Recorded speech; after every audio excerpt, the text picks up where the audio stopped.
Dear friends, welcome to Biblical Parivartana. Once again, welcome to Daily Devotions. దేవుని ప్రేమ ఇదిగో. ఈ దినానికి అంటే అక్టోబర్ 4కి చెందినటువంటి వాక్య భాగం ఎఫెసీ పత్రిక 4వ అధ్యాయం అంతా చదవం. 14 నుండి 17 నుండి 32 వరకు చదువుకుందాం. తర్వాత అంతకుముందు మనం ప్రార్థన చేసుకుందాం. మనం ఇక్కడ డిస్కస్ చేయబోయేటువంటి టాపిక్ ఏంటి అంటే, దీనికి శీర్షిక ఇవ్వాలి, టాపిక్ ఇవ్వాలి అంటే, థియాలజీని జీవితాన్ని వేరు చేస్తే దేవుని ధిక్కరించటమేనని మీకు తెలుసా? ప్రార్థన చేసుకుందాం. May the words of my mouth and the meditation of our hearts be acceptable in thy sight, our rock and redeemer. Amen. పౌలు పత్రికల్లో ఒక విషయాన్ని గమనించదగినటువంటి విషయం ఏంటి అని అంటే, ఒక లక్షణం, ఒక విషయాన్ని గమనించాల్సింది. అదేంటంటే, ప్రజలు జీవించవలసినటువంటి తీరు, దాన్ని ఏ విధంగా జీవించాలి అని బోధించటానికి చాలా స్థలం కేటాయించబడింది పౌలు పత్రికల్లో. నిజానికి బైబిల్ అంతటిలో నమ్మవలసిన విషయాలను బోధించుటకు ఆసక్తి చూపుతుంది. నమ్మవలసినటువంటి విషయాలని, థియాలజీని. అవి ఎందుకు నమ్మాలి అనంటే, అవి సత్యం కాబట్టి నమ్మాలి అని చెబుతుంది. నమ్మకమైనటువంటి ప్రవర్తన అంటే ఫెయిత్ఫుల్ లైఫ్, నమ్మకమైనటువంటి ప్రవర్తనను బోధించట్లో ఆసక్తి తక్కువగా ఉండదు. బైబిలు ఈక్వల్గా ఏది నమ్మాలో, ఏ విధంగా ప్రవర్తించాలో ఆ రెండు ఆసక్తికరంగా చెప్తున్నటువంటిది బైబిల్ అంతట్లో కూడా. ఆ రెండిటి మధ్య అంటే దేన్ని నమ్మాలి, థియాలజీ ఏ విధంగా జీవించాలి, ఆ రెండిటి మధ్య ఒక టెన్షన్ పెడితే అది మంచిది కాదు. ఆ రెండిటి మధ్య గల సమతుల్యతను, ఈక్వల్ పార్ట్స్ పౌలు పత్రికల్లో కనిపించినట్లు మరింకెక్కడ కనిపించదు. ఏమి నమ్మాలి, ఏ విధంగా చేయాలి, థియాలజీ, లైఫ్. ఆ రెండు సమతుల్యంగా ఉన్నట్టుగా పత్రికల్లో ఉంటుంది. ఇంకా పత్రికల కంటే మరి ఇంకా ఎక్కువ క్లారిటీగా ఎక్కడా కనిపించదు బైబిల్లో. ఈ విధమైన సమగ్రతకు, కాంప్రహెన్సివ్నెస్ కారణం ఏంటి? ఎందుకు రైట్ అండర్స్టాండింగు, థియాలజీ, సరిగా జీవించటం, ఈ రెండు కలిసి అప్పుడు కాంప్రహెన్సివ్ అన్నమాట. రెండు కలిపినటువంటిది కాంప్రహెన్సివ్గా ఉంటుంది, సమగ్రంగా ఉంటుంది. దీని కారణం ఏంటి అంటానికి దేవుని యొక్క స్వభావమే. దేవుడు అలాంటి వాడు. ఎలాంటి వాడు? బైబిల్ వివరిస్తున్నటువంటి దేవుడు అంటే వేరే వేరే అండర్స్టాండింగ్ ఉండొచ్చు బైబిల్ దేవుని గురించి. కానీ బైబిల్లో ఉన్నటువంటి దేవుడు, బైబిల్ వివరిస్తున్నటువంటి దేవుడు అన్నింటికీ దేవుడే. మన ఆలోచన పద్ధతికి, మన ప్రవర్తన పద్ధతికి, ఈ రెండింటికి కూడాను కలిపినటువంటి వాడు దేవుడు. అన్నిటి విషయాల్లో అన్నిటికీ దేవుడే. మనం ఆలోచించేటువంటి పద్ధతికి, థియాలజీకి దేవుడే, మన ప్రవర్తనకి దేవుడే. ఈ దేవుడిని ఏమంటారు? ఫ్రాన్సిస్ షేఫర్ ఏమంటాడంటే, గాడ్ హూ ఈజ్ దేర్ అంటే ఎల్లప్పుడూ ఉన్నటువంటి దేవుడు. గాడ్ హూ ఈజ్ దేర్ అంటే ఉన్న దేవుడు. ఇక ఆయన ఎప్పుడూ ఉన్నాడు. ఆయన సృష్టింపబడలేదు. ఆయనకు మొదలు, ఆది, అంతం లేదు. Alpha, omega, beginning and end. Beginning లేనటువంటి వాడు, ఎండింగ్ లేనటువంటి వాడు అని అర్థం అనమాట. కాబట్టి ఎల్లప్పుడూ దేవుడు ఉంటాడు. గాడ్ హూ ఈజ్ దేర్ అని ఫ్రాన్సిస్ షేఫరు ఆ పదాన్ని వాడాడు. తలంపులకు మాత్రమే దేవుడు కాదు కానీ ఆత్మీయ తలంపులకు, మతపరమైన తలంపులకు పరిమితమయ్యే దేవుడు మాత్రమే కాదు కానీ ఆయన దేవుడు. ఓకే. ఆయన దేవుడు. ఆయన ఎవరు? మన సృష్టికర్త. మనలను పోషించేటువంటి పరిపాలకుడు. మన ఉనికికి చెందిన ప్రతి అంశం కూడాను, మనం జీవించటానికి చెందినటువంటి ప్రతి అంశం కూడాను, అంటే మన నమ్మకాల ఎడల, మన మాటల ఎడల, మన ప్రవర్తన ఎడల ఆయన ఆయన ఆసక్తి గలవాడు. ఏదో నిర్లక్ష్యం చేసేటువంటి వాడు కాదు. దాన్ని పట్టించుకునేటువంటి వాడు. మన సృష్టికర్త, మన పోషకుడు. ఓకే. కాబట్టి ప్రతి విషయంలోనూ ఆయన జోక్యం తీసుకుంటాడు. ఆసక్తి కలిగి ఉంటాడు. ఏ విధంగా తలస్తుంటున్నాం, ఏ విధంగా మాట్లాడుతున్నాం, ఏ విధంగా ప్రవర్తిస్తుంటున్నాం. వాటన్నిటిని గూర్చి అధికారంతో చెప్పగలడు. రిట్ అని అంటారు ఇంగ్లీష్‌లో. అంటే అధికారంతో ఇచ్చేటువంటి డాక్యుమెంట్ అన్నమాట. ఆయన సృష్టికర్తగా, పోషకుడుగా ఆ అధికారంతో చెప్పగలడు. కాబట్టి మన మనం నమ్మేటువంటి విధానాలకు, మన ప్రవర్తనకు ఓకే మధ్య టెన్షన్ లాగా ఉండకూడదు. భయంకరమైనటువంటి టెన్షన్ కలిగి ఉండటం అది దేవునికి అవమానం అన్నమాట. ఏ విధంగా అవమానం అంటే దేవుడుకి 2 మెదడులు ఉన్నట్టుగా. స్కిజోఫ్రెనియా అంటే స్కిజోఫ్రెనియా అనేది డిసీజ్. ఒకడు ఇది ఒక విధంగా చెబుతాడు. ఒకడు వేరే విధంగా అదే వ్యక్తి వేరే విధంగా చెప్తాడు. నాకు తెలిసినటువంటి ఫ్రెండ్ ఉన్నాడు. ఆయన ఆయన ఆయన ఆయన ఒక అంటే డెమానిక్ పొజిషన్ వాళ్ళ మధ్యలో పనిచేసేటువంటి వ్యక్తి. ఒక ఆవిడని మా దగ్గరికి తీసుకొచ్చాడు. ఆవిడ దేవుని పక్షాన మంచి సాక్ష్యం ఇస్తది. వెంటనే అనుకోకుండానే ఆవిడ సైతాన్‌లాగా మాట్లాడుద్ది. దెయ్యంలాగా మాట్లాడుద్ది. చూడండి. దాన్ని స్కిజోఫ్రెనియా అంటారు. 2 ఆత్మలు, 2 ఆలోచనలు, 2 మెదడులు ఉన్నటువంటిది. అది డిసీజ్ అన్నమాట. దాన్ని స్కిజోఫ్రెనియా. దేవుడు తలంపులే మీదే పెడతాడు. లేకపోతే ప్రవక్తన మీదే ఆలోచిస్తాడు. ప్రవక్తన మీదే ఆయన దృష్టి పెడతాడు అనేది దేనికి దారి తీస్తుందంటే ఆయనకి 2 మెదడులు ఉన్నట్టుగా స్కిజోఫ్రెనియా అని మనం ఇండైరెక్ట్‌గా చెప్పినటువంటి వారం అవుతాం. దేవుని అవమానపరిచేదిగా ఉంటుంది. దేవుడు కొన్నిసార్లు ఇట్లా నమ్మాలంటాడు.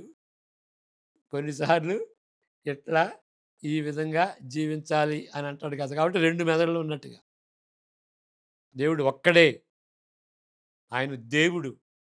అధికారం కలిగినటువంటి దేవుడు. వాటన్నిటి మీద, ఆలోచన మీద, మాటల మీద, జీవితం మీద అధికారం కలిగినటువంటి వాడు.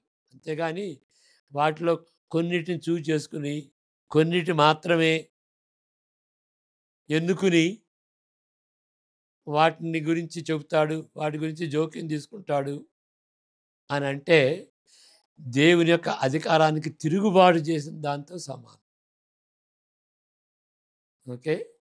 ఆయన్ని చిన్నబుచ్చిన దాంతో సమానం. జాగ్రత్త. ఇది చాలా ముఖ్యమైనటువంటిది. ఆలోచన, థియాలజీ. ఓహ్! అదంతా థియాలజీ అండి. అది ఆలోచన తీరు, అది మీ ఫిలాసఫీ. అది గాదు. ప్రాక్టికల్‌గా ఆలోచించండి. ప్రాక్టికల్‌గా జీవితంలో ఎట్లాగో ఉన్నది అని మనం చాలా సార్లు వింటాం గదా! ఆ మాట. థియాలజీ వద్దండి. ప్రాక్టికల్‌గా చెప్పండి. ఏదో థియాలజీ అంటే ఆలోచన తీరు, అది ఎట్లా ఉన్నా పర్లేదు. దేవునికి అది ఇష్టం లేనట్టుగా, ఏ విధంగా జీవించాలి అదే ఇష్టం. దాని మీదే జోక్యం తీసుకుంటాడు దేవుడు అన్నట్లుగా. ఆ విధంగా ఆలోచిస్తే దేవుని యొక్క అధికారానికి వ్యతిరేకంగా తిరుగుబాటు చేసిన దాంతో సమానం. దేవుని చిన్నబుచ్చిన దాంతో సమానం. చాలా సీరియస్‌గా తీసుకోవాలి. దీని అర్థం ఏంటి అనంటే, మన బోధలో ఈ 2 అంశాలు కలిసి ఉండాలి. మనం నమ్మవలసినటువంటి సత్యాలు, అదే థియాలజీ. మన ప్రవర్తన, ప్రవర్తనకు చెందిన హెచ్చరికలు. ఇప్పుడు ఎఫెసీ 4:17-32లో ఆ యొక్క మాదిరికరమైనటువంటి విధంగా పౌలు వీటిని రెండిటిని కలిపి వివరిస్తున్నాడు. దీన్ని సంపూర్ణంగా ఉదాహరిస్తున్నాడు ఆయన. ఈ పత్రికలో ప్రశస్తమైన దైవ శాస్త్రాలు, డాక్ట్రిన్స్, ఈ పత్రికలో దైవ సత్యాలు, డాక్ట్రిన్స్ ఉన్నట్టుగా మనం ఇక ఎవ్వరు కూడా ఏ అనుమానం లేకుండా చెబుతాం. సీరియస్‌గా చెప్పేటువంటి వాళ్ళు ఆ 2 ఉన్నాయి. డాక్ట్రిన్ ఉన్నది. మరి ఏ విధంగా జీవించాలి అనేటువంటి బోధ కూడా, హెచ్చరికలు కూడా ఉన్నాయి. డాక్ట్రిన్, హెచ్చరికలు. ఓకే. ఉన్నవి అని ఆయన అనటానికి ఏ అనుమానం లేదు. ఎఫెసీ పత్రికలో డాక్ట్రిన్ ఉంది. ఏ విధంగా జీవించాలని హెచ్చరికలు ఉన్నాయి. ఏది ఏమైనప్పటికీ ఇక్కడ మాత్రం అంటే ఈ సెక్షన్‌లో చదువుదాం మనం. ఈ సెక్షన్‌లో అన్యజనులు నడుచుకొనున్నట్లు విశ్వాసులు మీరిక మీదట నడుచుకొనవలదని, అన్యులైతే తమ అంధకారమైన మనస్సు గలవారై, చూడండి మనస్సు, ఆలోచన తీరు, అంధకారమైనటువంటి మనస్సు గలవారై తమ మనస్సునకు కలిగిన వ్యర్థతను అనుసరించి, వ్యర్థ జీవితం అనుసరించి నడుచుకొనుచున్నారు. చూడండి, మనసు, ప్రవర్తన 2 కలిసినయి అని అపోస్తలుడైన పౌలు ఆయన ఎఫెసీయులకు చదవరులకు నొక్కి చెబుతున్నాడు. చదువుకుందాం ఇప్పుడు. ఇది 17-32 వరకు చదువుకుందాం. ముఖ్యంగా ఇక్కడ 17-18 వరకు ఈ 2 వచనాలు చదువుకుని మరి మిగిలిన సెక్షన్ కూడా మనం చదువుకుందాం. కాబట్టి అన్యజనులు నడుచుకున్నట్లు మీరిక మీదట వలదని ప్రభువునందు సాక్ష్యమిచ్చుచున్నాను. వారైతే అంధకారమైన మనస్సు గలవారై తమ హృదయ కాఠిన్యము వలన తమలో నున్న అజ్ఞానము చేత దేవుని వలన కలుగు జీవములో నుండి వేరుపరచబడిన వారై, అజ్ఞానము చేత తమ మనస్సునకు కలిగిన వ్యర్థతను అనుసరించి నడుచుకొనుచున్నారు. వాళ్ళు వ్యర్థంగా జీవిస్తున్నారు. ఎందుకంటే దేవుని గురించినటువంటి థియాలజీ లేదు. కాబట్టి దేవుని గురించినటువంటి అనుభవం లేదు. వారు సిగ్గులేని వారై ఉండి నానా విధమైన అపవిత్రతను అత్యాశతో జరిగించుటకు తమ్మును తామే కామకత్వమునకు కాముకత్వమునకు అప్పగించుకొనిరి. చూడండి, దేవుని తెలియకపోతే, దేవుని గురించి తెలుసుకోకపోతే దేవుని వాళ్ళు ఎట్లా జీవిస్తారు? అయితే మీరు విశ్వాసులు యేసుని గూర్చి విని ఆయన యందలి సత్యము ఉన్నది ఉన్నట్లుగానే ఆయన యందు ఉపదేశింపబడిన వారైన ఎడల, అంటే సువార్త చెప్పినప్పుడు సువార్తతో పాటు ఏ విధంగా జీవించాలి అని ఉపదేశించాడు. సువార్తలో ఒక భాగం. ఏదో థియాలజీ అంటే, సువార్త అంటే థియాలజీ కాదు. ఏ విధంగా పరివర్తన జీవితం జీవించాలి. మీరు ఇలాగు క్రీస్తును నేర్చుకున్నవారు కారు. ఓకే.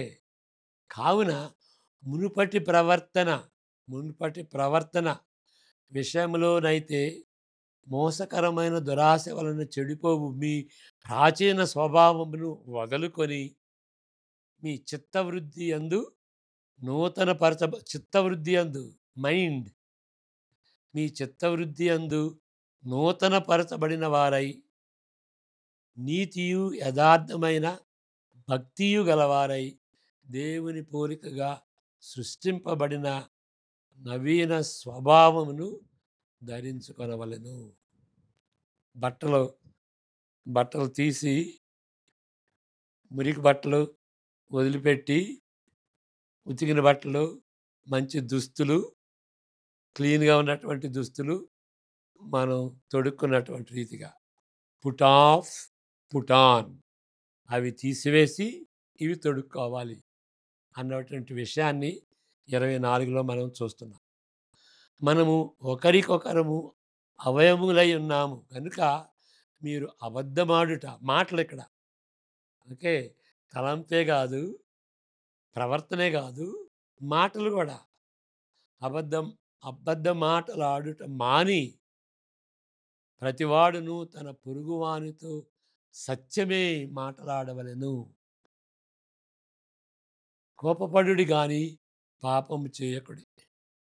సూర్యుడు అస్తమించే వరకు మీ కోపము నిలిచి ఉండకూడదు. అది ఇమోషనల్ అన్నమాట. కోపం ఇమోషన్స్, అది కూడాను అది చెడ్డ ఇమోషన్స్ ఉంటాయి, మంచి ఇమోషన్స్. అపవాదికి చోటియకుడి. ఆ విధంగా కోప్పడితే అపవాదికి చోటించినట్టు. దొంగులు వాడు ఇక మీదట దొంగలక అక్కర గలవానికి పంచిపెట్టుటకు వీలు కలుగు నిమిత్తము తన చేతులతో మంచి పని చేయుచు కష్టపడవలెను. అంటే అంతకుముందు అవిశ్వాసిగా ఉన్నప్పుడు దొంగ దొంగలుగా ఉండొచ్చు. విశ్వాసిగా ఉన్నప్పుడు ఇంకా ఆపేసేసేయాలి, దొంగిలించకూడదు. అంతేకాదు, ఎందుకు దొంగిలిస్తావు? మా అక్కరతల కోసం. కష్టపడి పని చేసుకుని నీ అక్కరతలు తీర్చుకో. దొంగతనం చేసి నీ అక్కరతలు తీర్చుకోకూడదు. కష్టపడి పనిచేసి నీ అక్రతలు తీసుకోవటమే కాదు, ఎవరైతే అక్రతలు ఉన్నారో వాళ్ళ కోసం కూడా పనిచేయి అంటున్నాడు 28వ వచనంలో. వినువారికి మేలు కలుగునట్లు అవసరమును బట్టి క్షేమాభివృద్ధికరమైన అను అనుకూల వచనమే పలుకుడి. ఇక్కడ పలకటం, కాన్వర్జేషన్. కానీ దుర్భాష ఏదైనను మీ నోట రానియకుడి. దేవుని పరిశుద్ధాత్మను దుఃఖపరచకుడి. విమోచన దినము వరకు దుఃఖపరచటం అంటే థియాలజీని దగ్గర పెట్టుకుని మరి ఆ రెండో మెట్టు అయినటువంటి ప్రవర్తనకు వెళ్లకుండా, మాటల్లో ఉద్రేకాలు, భావోద్రేకాల్లో, లైఫ్ స్టైల్లో మారకుండా ఉంటే పరిశుద్ధాత్మను దేవుని దుఃఖపరచినట్లే. విమోచన దినము వరకు ఆయన యందు మీరు ముద్రింపబడి ఉన్నారు. విమోచన దినం ఇంకా భవిష్యత్తులో రానంటుంది. మనం విమోచింపబడ్డాం, విమోచింపబడుతూ ఉన్నాం, విమోచింపబడతాం. 3 కాలాల్లో ఉంటుంది కదా విమోచన అనేది, సాల్వేషన్ అనేది. సమస్తమైన ద్వేషం ఇక్కడ సమరైజ్ చేస్తున్నాడు. ఇక్కడ సమస్తమైన ద్వేషం, కోపం, క్రోధం, అల్లరి, దూషణ, సకలమైన దుష్టత్వమును మీరు విసర్జించుడి. కాంప్రహెన్సివ్ థింగ్ అన్నమాట. 31, 32, 33 కూడా. ఒకరి ఎడల ఒకడు దయ కలిగి అది చేయకూడదు, ఇది చేయాలి. దయ కలిగి కరుణాహృదయులై క్రీస్తునందు దేవుడు మిమ్మును క్షమించిన ప్రకారము మీరును ఒకరినొకరు క్షమించుడి. క్షమాపణ అనేది చాలా ముఖ్యం అన్నమాట. ఓకే. మరి ఆ విధంగా సమరైజ్ చేస్తాడు. ఓకే. మరి ఆ విషయాన్ని మనం ఇక్కడ చదువుకుందాం. ఈ ఇదిలో మాదిరికరమైన పౌలు వివరణ దీన్ని సంపూర్ణంగా ఇక్కడ ఉదాహరిస్తున్నాడు. ఓకే. All right. ఇదంతా చదువుకున్నాం. ఇక్కడ ఈ ఇక్కడ తమ ఈ వ్యర్థత్వం, వ్యర్థత అంటే వేస్టెడ్ లైఫ్స్ అన్నమాట. ఒక ప్రక్క ఈ వేస్టెడ్ లైఫ్ దేంతో అంతకట్టబడింది? ఒక ప్రక్క ఏమో దేవుని గూర్చిన జ్ఞానంతో, థియాలజీ అందాం. అంటే జ్ఞానం అని అంటే నాలెడ్జి, ఇన్ఫర్మేషను, అనుభవం కూడా. కాబట్టి ఆ జ్ఞానంతోనూ మరొక ప్రక్క వారి దుష్టత్వమైన నడత. కాబట్టి ఈ వ్యర్థత, వేస్ట్‌ఫుల్ లైఫ్ దేనికి సంబంధించింది? జ్ఞానానికి సంబంధించింది. అక్కడ మనసు ఉంటుందన్నమాట. తర్వాత నడత దానికి సంబంధించింది. కాబట్టి ఈ రెండిటితో ముడిపడి ఉన్నట్లుగా మనం గ్రహించాలి. ఆయన యందు ఉపదేశింపబడిన వారైన ఎడల మీరలాగు క్రీస్తును నేర్చుకొనివారు కారు. చూడండి ఇక్కడేమో లైఫ్ గురించి చెబుతున్నాడు, వ్యర్థమైనటువంటి జీవితాన్ని గురించి చెప్తున్నాడు. కానీ మీరైతే మీరు నేర్చుకున్నటువంటి థియాలజీ, ఉపదేశింపబడినటువంటి థియాలజీ, సువార్త అది అలాంటిది కాదు. ఓకే. ఉపదేశించబడిన వారైన ఎడల మీరలాగు క్రీస్తును నేర్చుకున్న వారు కారు. యేసుక్రీస్తుని గూర్చి చెప్పినప్పుడు, సువార్త చెప్పినప్పుడు వాళ్ళు థియాలజీ చెప్పటమే కాదు, ఏ విధంగా ప్రవర్తించాలో కూడా చెప్పాడు. ఆ విధంగా ప్రవర్తించకపోతే వ్యర్థంగా జీవించినటువంటి దాంతో సమానం. మీరైతే విశ్వాసులైతే నీతియు యథార్థమైన భక్తియు గలవారై దేవుని పోలికగా సృష్టింపబడిన వారు. సృష్టిలోనే దేవుని పోలికగా దేవుని రిఫ్లెక్ట్ చేయాలి. ఓకే. ఆ విధంగా ఉండటానికి దేవుడు మనల్ని సృజించాడు. దీని అర్థం ఏంటంటే ప్రాచీన స్వభావమును వదులుకొని మీ చిత్తవృత్తి యందు నూతన పరచబడిన వారై నవీన స్వభావమును ధరించుకోవాలి. ఇది తీసివేసుకోవాలి, బట్టలు తీసుకున్నటువంటి రీతిగా ఇది ధరించుకోవాలి. Put on, put off. అది ఇక్కడ డిసైజివ్ అన్నమాట. ఇప్పుడు బట్టలు తీయటం, బట్టలు వేసుకోవటం అది స్లోగా జరిగేది కాదు, డిసైజివ్గా చేసేది. ఏదైతే తప్పని తెలుసుకుంటామో దాన్ని వదిలిపెట్టాలి, స్లోగా వదిలిపెట్టడం కాదు. ఓకే. ఇక్కడ బట్టలు వేసుకోవటం, తీసుకోవటం అనేది డిసైజివ్గా జరిగేటువంటిది అన్నమాట. ఆ విధంగా డిసైడ్ చేసుకుని, తప్పని తెలుసుకున్నప్పుడు దాన్ని డిసైడ్ చేసుకుని దాన్ని వదిలిపెట్టాలి. ఈ బోధ అంతయు గాలిలో దీపం పెట్టినట్టుగా ఉండవచ్చు. అంత థియరీ అండి, పై ఇన్ ద స్కై అంటాం కదా, ఏదో గాలిలో దీపం పెట్టినట్టుగా ఉండవచ్చు. కానీ ఆ విధంగా చెప్పి తప్పించుకోవటానికి పౌలు అనుమతి లేదు. అట్లా నిన్ను పోగొట్టు, ఆ విధంగా చెప్పి నువ్వు పారిపోతావా? కాదు అని పట్టుకుంటాడు, కాలర్ పట్టుకుంటాడు పౌలు. యథార్థముగాను ఆచరణాత్మకంగాను అంటే ప్రాక్టికల్గా యథార్థంగా ప్రాక్టికల్గా ఉండేటువంటి భాగం ఉంటుంది మిగిలినటువంటి ఈ అధ్యాయంలో ఉన్నటువంటి భాగం. ఆయన వివరిస్తున్న ప్రవర్తనలో సత్యమైన సంభాషణ కూడా ఇమిడి ఉంటుంది. అబద్ధం ఆడకూడదు అని కూడా దీనిలో కూర్చబడింది. మనము ఒకరికొకరము అవయములై ఉన్నాము. కోపంతో దినమును ముగించకూడదని, అట్లు అపరాధికి చోటివ్వకూడదని, ఆచరణాత్మకమైన ప్రవర్తనకు కట్టుబడి ఉండుమని ఆయన హెచ్చరిస్తుంటున్నాడు. ఓకే. మారు మనసు పొందినటువంటి దొంగలు ఇక దొంగిలించకూడదు. ఉపయోగకరమైన వృత్తి చేసుకుంటూ దాతృత్వమును బట్టి ఇతరులకు దానము చేయుట నేర్చుకోవాలి. దైవ దూషణ, ఓకే, దైవ దూషణ, దుర్భాషను దూరం చేసుకున్నతో పాటు వినువారికి మేలుకరంగా ఉండాలి. దుర్భాషలు వదిలిపెట్టాలి, బూతు మాటలు వదిలిపెట్టాలి. ఓకే. మరి అలవాటు పడినటువంటి వాళ్ళు విశ్వాసులైనా కానీ దానిలో బూతు మాటలు వస్తాయి. లేదు లేదు, అది ఆ బూతు మాటల్ని వదిలిపెట్టాలి. అంతేకాదు మన భాష తీరు ఎట్లా ఉండాలి అంటే వినేటువంటి వాళ్ళకి మేలు కలుగునట్లు అవసరమును బట్టి క్షేమాభివృద్ధికరమైన అనుకూల వచనములనే మనం పలకాలి.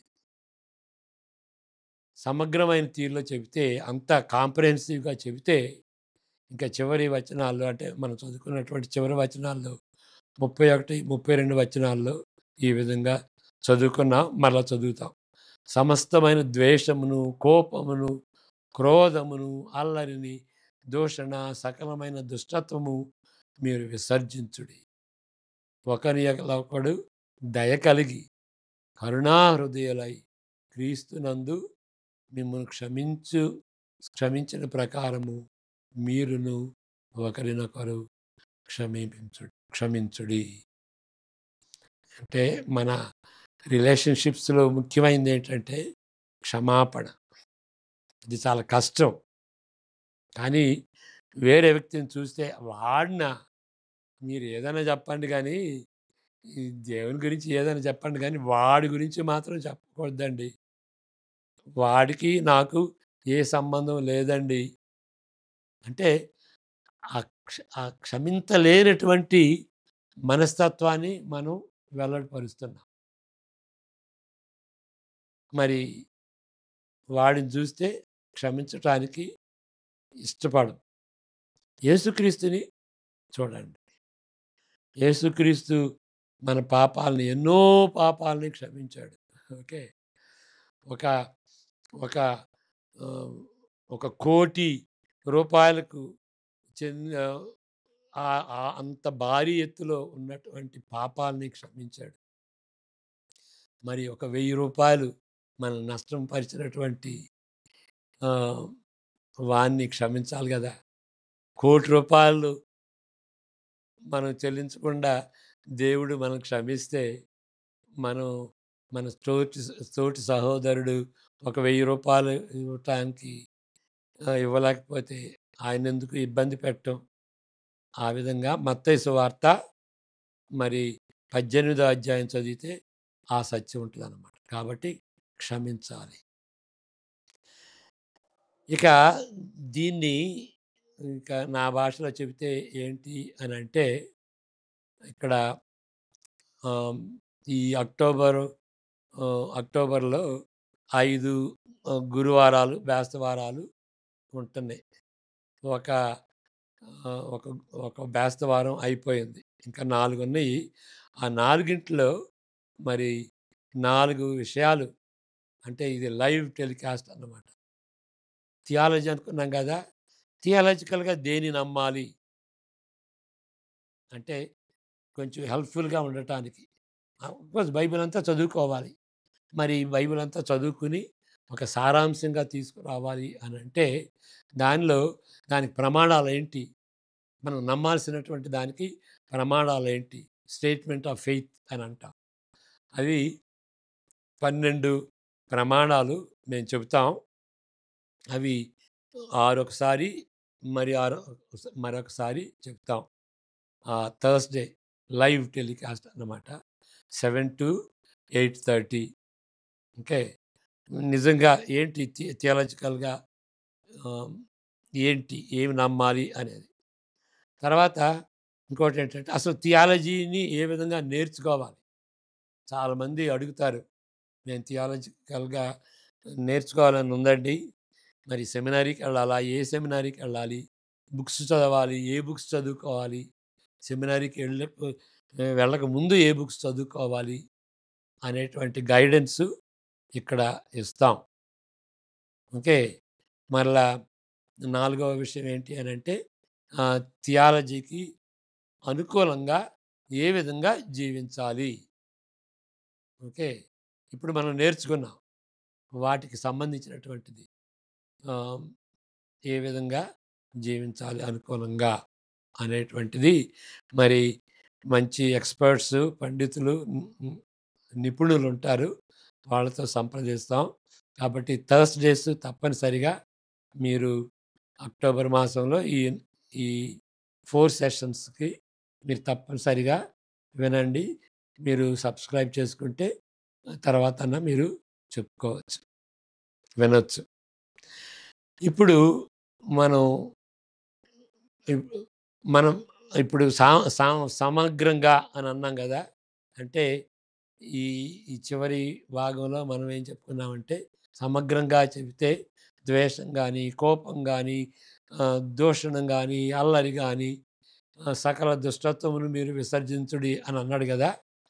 దానికి వేరే విధంగా చెబితే ఏంటి అనంటే ఇక్కడ ఆహ్, 2, 3 సార్లు చెప్పాను. ఈ సందర్భంలో మరలా చెప్పాలి.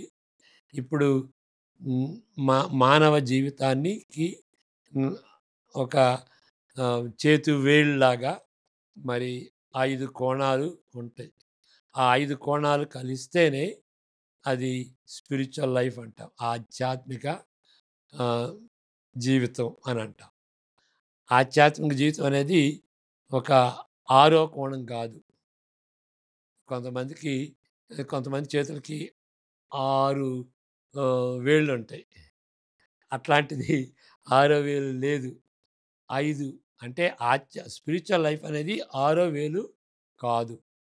భౌతికం ఏ విధంగా మన శరీరాన్ని వాడుతున్నాం, ఏ విధంగా మన సోషల్ లైఫ్ ఉంది, ఏ విధంగా మన ఎమోషనల్ లైఫ్ ఉంది, ఏ విధంగా మన నైతిక జీవితం, నీతి, న్యాయములు కలిగినటువంటి జీవితం జీవిస్తున్నాం. మన మన మనసు దేంతో నింపుకున్నాం. ఇవన్నీ కలిసి అప్పుడు ఇవన్నీ కలిస్తేనే ఆధ్యాత్మిక స్పిరిచ్యువల్ లైఫ్ అని అంటాం. దీనిలో ఎదుగుతూ ఉంటే భౌతిక పరిమాణం, సామాజిక పరిమాణం, ఈ పరిమాణాలను బట్టి ఈ స్పిరిచ్యువల్ పరిమాణం కూడా ఉంటుంది. కాబట్టి దీనికి సంబంధించినటువంటి ఈ 4 గురువారాలు ఉంటాయి కాబట్టి మీరు వీలుంటే దయచేసి మీరు ఆహ్, మీరు ఆన్‌లైన్‌లోకి వచ్చి వినండి. ఏదన్నా ప్రశ్నలుంటే, క్లారిఫైయింగ్ క్వెషన్స్ ఉంటే, లేకపోతే మీ కామెంట్స్ ఏమన్నా ఉంటే కూడా చెప్పుకోవచ్చు. ప్రార్థన చేసుకుందాం. యెహోవా నిన్ను ఆశీర్వదించి కాపాడును గాక. తన కాంతిని నీపై ఉదయింపజేసి నిన్ను కరుణించును గాక. ఆయన సన్నిధి కాంతిని నీపై ఉదయింపజేసి నీకు సమాధానము ఇప్పుడు ఎల్లప్పుడూ అనుగ్రహించును గాక. ఆమేన్. God bless you.